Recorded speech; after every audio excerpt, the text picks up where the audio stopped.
11:51 p.m. That time usually means sleep.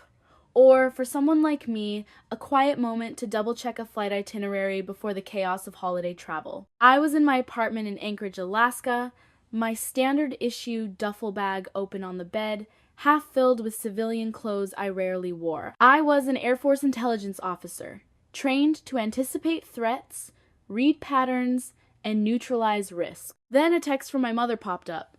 You don't fit the aesthetic of the Aspen gala. Stay in Alaska. Seconds later, Tyler hearted it. I didn't panic. I operationalized. I didn't type a single reply to the group chat. I didn't call my mother to demand an explanation, and I didn't text my cousin Tyler to ask how he could enthusiastically endorse my eviction. Anger wasn't loud this time, it was entirely clinical. I rubbed my eyes, trying to summon a drop of familiar daughterly regret. But there was only absolute clarity. This wasn't an emotional breakdown. This was a balance sheet, and it was time to collect. The phone remained face down on my desk, silent and neutralized. I sat in the sharp blue glare of my dual monitors, the hum of my server tower providing the only real company as the freezing winter wind howled against the window panes. Kelsey, the compliant daughter who spent a lifetime craving an invitation to her own family's table, was gone. In her place sat Captain Vance, a military intelligence analyst executing a cold liability assessment on a compromised asset. My fingers moved over the keyboard with the fluid ease of muscle memory, bypassing encrypted directories until I located my private archive. I wasn't looking for military data or foreign threat reports. I was hunting for a single digital file titled Aspen Chalet Mortgage Agreement, signed in the winter of 2020. It took exactly 3 minutes to download the 90-page document. I didn't scroll through the emotional memories attached to the property, nor did I look at the family photos of the sweeping alpine rooflines. I scrolled past the standard borrower terms, past the interest rate tables, and straight into the legal fine print that normal people never bother to read because they mistakenly trust the bloodlines asking them to sign. For years, I had been the silent investor in their dynamic version of family. My loyalty had been a luxury line of credit they had aggressively overdrafted without a second thought. Now, staring at the dense paragraphs of legal jargon, I stripped away the illusion of unconditional affection. Our relationship had always been a business deal, and I was done being the only entity carrying the entire financial risk. I traced my eyes down to page 24, buried deep under a heavily padded section regarding defaults and structural remedies.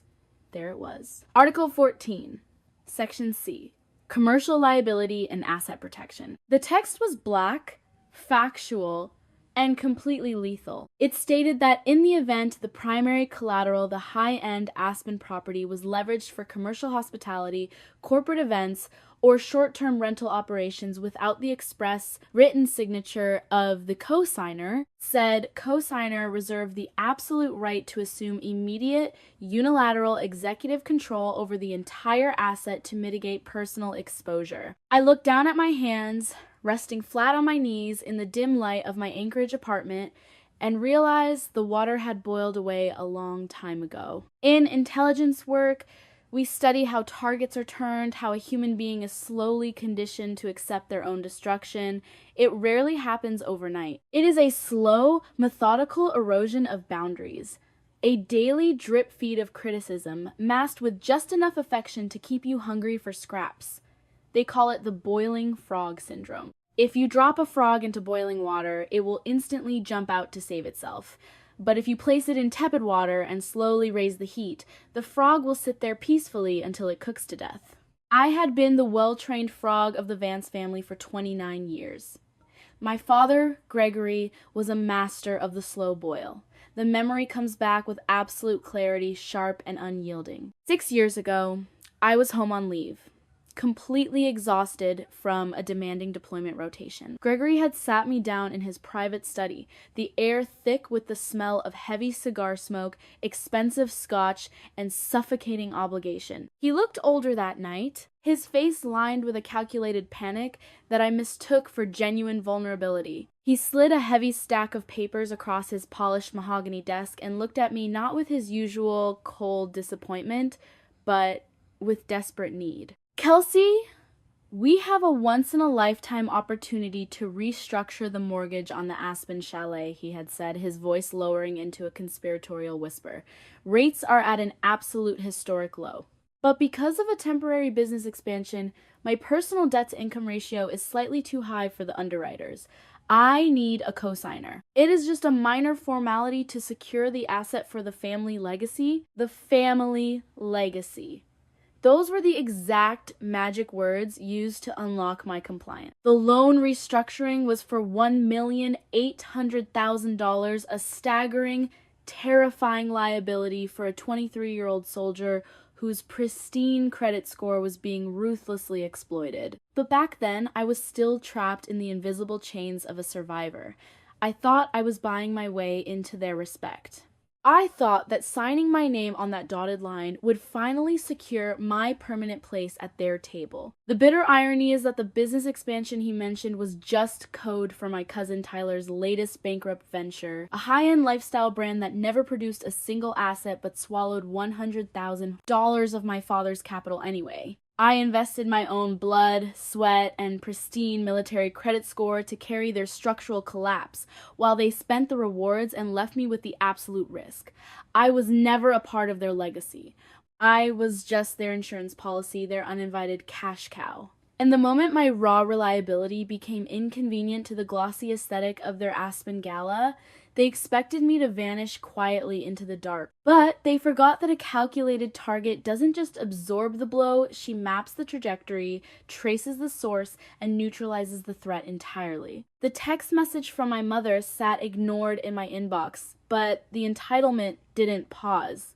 Narcissists don't do remorse. They only do escalation when a resource dares to establish a basic human boundary. Instead of an apology for the eviction notice, the tracking alerts I had set up on their public profiles began flagging a massive spike in commercial hospitality listings. My cousin Tyler was all over the digital networks, aggressively bragging about the brand new extension to the Aspen property lines. He had built a series of ultra-luxury glamping eco-tents, heated geometric pods with imported oak flooring, and private hot tubs. And he was charging corporate clients a staggering $5,000 a night. $5,000 a single night, generated from an asset completely propped up by my military commission and my signature. They weren't broke, they weren't struggling to preserve a legacy, they were actively pulling in tens of thousands of dollars a month, living like royalty on a foundation built entirely on my back. And when I became an inconvenient aesthetic to their gala, they thought they could lock the gate while keeping my credit score trapped inside. Then came the email from Patricia. It wasn't an inquiry about my winter deployment or the bitter Alaskan freeze. It was a cold demand. She instructed me to wire an additional $7,500 to the family account to fund the premium catering overhead for the winter gala. She wrote that since I wasn't spending money on a flight or a high-end gown, this was the least I could do to contribute. She was completely blind to the lines she was crossing. My compassion had been a luxury they had overdrafted for years, and she truly believed my steady military paycheck was their permanent safety net. When the transfer didn't materialize within 24 hours, the manipulation shifted to the public sphere. Patricia posted a glossy, professional photo of the chalet lit up against the snow on Facebook. The caption was pure gaslighting. Some people let a career freeze their humanity. True family protects the legacy with an open wallet, not excuses. Below the post, Tyler commented with a laughing emoji, writing that some birds just prefer the safety of a heavy cage. I stared at the monitor, my face set in a hard clinical line. The anger wasn't loud, it was perfectly silent. This total, unapologetic absence of remorse didn't break me. It completely greenlit my counteroffensive. They thought their public shaming would force me to crawl back, beg for re-entry, and wire the funds out of pure desperation, but they forgot who they were exploiting. They had just handed me the absolute justification I needed to take this conflict out of the domestic sphere. This wasn't a family dispute anymore. It was accounting. I closed the web browser, picked up my secure phone, and prepared to drop the legal hammer on their unearned paradise. I didn't reach out to an internal family mediator, and I didn't try to negotiate a temporary truce over the phone. I completely detached from the emotional theater of the Vance bloodline and initiated an immediate operational mobilization. At exactly 0800 hours, I initiated an encrypted call to Brandon, a ruthless, top-tier former military attorney who now specializes in high-stakes private asset preservation and aggressive liability defense. We had served together on tactical rotations, and he understood exactly how to handle an adversary who mistook silent compliance for permanent weakness. This wasn't a personal family drama anymore. It was a systematic asset reclamation strategy. Brandon didn't offer empty platitudes or ask if my feelings were hurt. He requested the raw data. I transferred the encrypted digital copy of the 2020 mortgage paperwork alongside verified records of their active commercial short-term rental listings. We bypassed the emotional narrative entirely and audited the contract with clinical precision. He called me back within 35 minutes, his voice flat, analytical, and completely lethal. "Kelsey, your father made a severe operational error," he said. "He assumed you would remain a passive insurance policy forever, and he signed away his absolute authority." Brandon directed my attention to page 24, tracing down to the hidden commercial exploit inside Article 14, Section C. The legal parameters were completely unambiguous. Because the primary chalet asset was actively being leveraged for a highly profitable commercial hospitality enterprise without my express, written co-signer signature, the protective parameters of the contract were fully triggered. Under the terms of this commercial liability clause, I retained the absolute, unilateral right to assume immediate executive control over the entire deed, the business assets, and the physical premises to protect my credit profile from massive exposure. I sat at my desk, looking out at the endless Alaskan snow as Brandon finalized the emergency civil seizure filings and immediate foreclosure notices. For 6 years, my parents had used my credit risk to bankroll their superficial status while treating me like an invisible afterthought. They had rented their elite lifestyle using my future as collateral, confident that the well-trained frog would never have the stomach to enforce the fine print. They were completely wrong. Inside my apartment, my computer glowed with a different kind of sunrise, the kind made of facts, numbers, and quiet retribution. Brandon laid out the tactical options clearly. We could file a quiet civil suit and wait months for a court date. Or we could enforce Article 14, Section C immediately and seize the keys to the entire empire. I picked up my digital stylus and authorized the immediate executive seizure of the Aspen chalet. They wanted to celebrate their unearned legacy at a winter gala without the person who funded it. I was about to give them a reality check. They would never survive. The static on my secure line cut through the midnight silence, signaling an incoming transmission from Brandon. I expected a routine update on the asset seizure timeline, but when his voice came through, his usual clinical detachment was replaced by a sharp, lethal edge. "Kelsey, this is no longer a civil contract dispute," he said, his words dropping like ice. "Your family didn't just cross a financial boundary. They committed a federal crime, and they used your military credentials as their shield." Brandon had pulled the official land use and environmental registries filed for Tyler's high-yield glamping operation on protected Colorado forest territory. To erect those luxury geometric pods, the state and federal forestry departments required a mandatory environmental authorization signed by every property owner on the deed. Brandon pulled up the certified document on our shared encrypted screen. I stared at the signature lines at the bottom of the federal application. The ink spelled out my name, Kelsey Vance, in perfect, fluid strokes, but it wasn't my handwriting. The cursive loops were far too wide, the slant too leisurely and practiced. It was my mother's handwriting. Patricia, who prided herself on her flawless penmanship, had sat at her desk, picked up a pen, and cold-bloodedly forged her own daughter's name on a federal document. I didn't panic. My pulse didn't even jump. In my line of work, a sudden threat, simply sharpens your operational focus. Because I am a commissioned military intelligence captain holding an active top secret security clearance, having my name attached to a fraudulent federal land application wasn't just an inconvenience, it was a career-ending catastrophe. If a federal investigation was triggered, a forgery of this magnitude would strip me of my command, terminate my clearance, and expose me to federal wire fraud charges carrying a minimum of 5 years in prison. They hadn't just exploited my credit score to buy their unearned status. They had willingly gambled my physical freedom, my career, and my entire life on a few luxury yurts, just so they could pocket an extra $5,000 a night. Then, Brandon dropped the second twist, the final kill shot that permanently erased any remaining path to family redemption. While reviewing the historical asset transfers attached to the property, he uncovered an encrypted financial ledger. When my grandfather passed away, he had established a secret protected cash trust of $100,000 under my sole name, specifically designated to ensure my long-term medical protection. The record showed the account was completely hollowed out. My father, Gregory, abusing an old financial power of attorney I had signed before my first overseas deployment, had systematically drained every single penny of my grandfather's legacy. He had wired the entire $100,000 directly into the bank accounts of Tyler's bankrupt firms to keep his golden child afloat while I was deploying to active zones. They were criminals running a domestic syndicate, and their unearned luxury was paid for with my survival. The lights of the Aspen chalet blazed through the snow-laden pines, a blinding, obscene display of an extravagant winter gala built entirely on the foundation of my silent compliance. I didn't arrive in an evening gown. I wore my civilian armor, a sharp, tailored charcoal blazer, and dark slacks. I didn't look like a guest.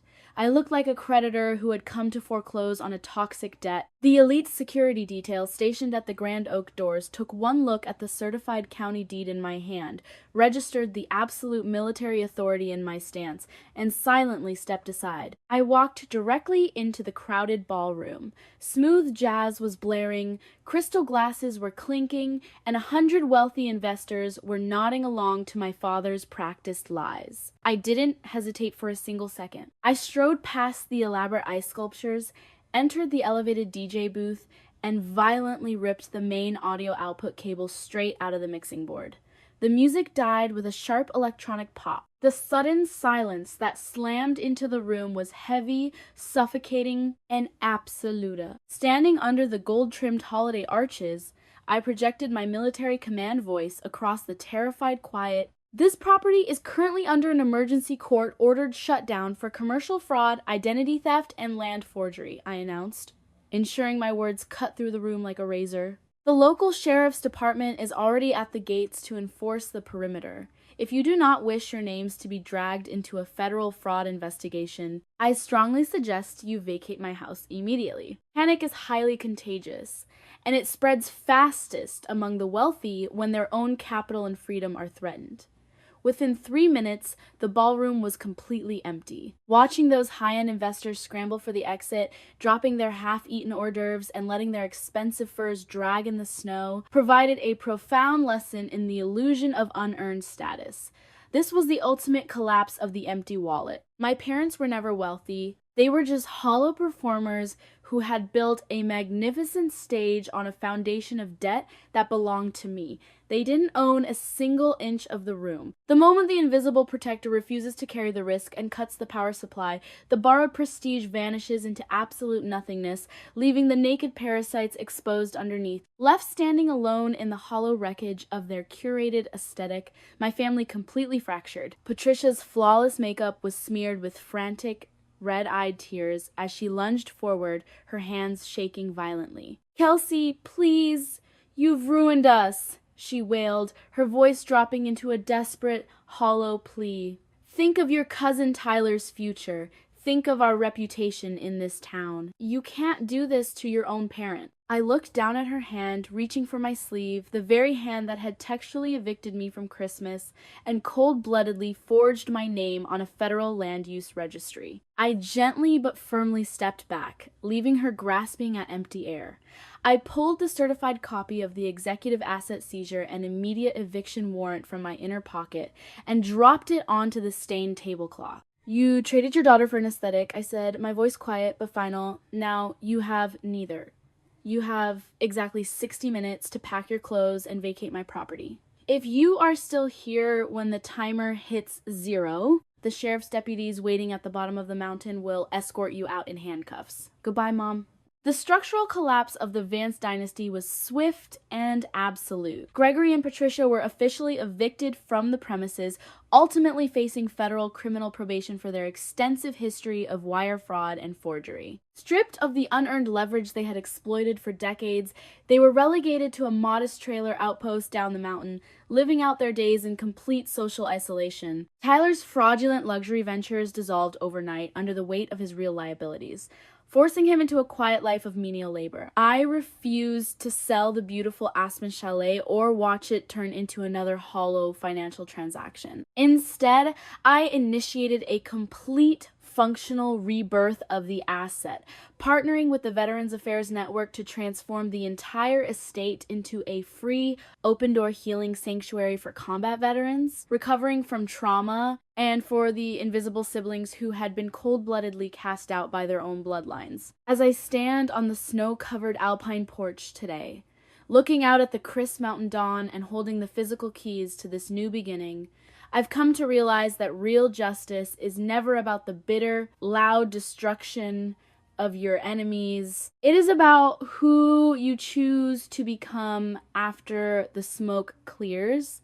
I call this the justice of the seed sower. True sovereignty doesn't look backward to obsessively punish the crimes of the past. It looks forward to build a legacy of healing, rendering the cruelty of your abusers completely small and irrelevant. By transforming a monument of financial exploitation into a clean slate for others to survive, I found a profound internal peace that a courtroom or a balance sheet could never truly grant me. If you find yourself in a similar situation right now, checking your phone in the middle of the night, waiting for an apology that isn't on its way, or bleeding your resources dry just to buy a seat at a table where you are never genuinely respected, stop waiting. The uncomfortable truth that our mainstream culture is too terrified to admit aloud is that shared DNA gives absolutely no one an inherent right to your sanity, your credit, or your future. Forgiveness isn't always about repairing a relationship with the people who broke you. Sometimes it is a clean, surgical extraction designed to set your own spirit free. You do not need their superficial validation to be worthy of taking up space in this world. Build your own table. Light your own fire. And the very second they tell you that you do not fit their aesthetic, have the tactical courage to change your locks. If you have ever been treated as a financial convenience or a second-class shadow by the very people who are supposed to protect your name, smash that like button, subscribe, and share this video right now. Let's remind our entire community that we don't need a seat at a toxic table when we possess the operational strength to build our own. Leave a comment below with your own victory story, light your own fire, and may this year bring you the absolute tactical courage to claim your peace.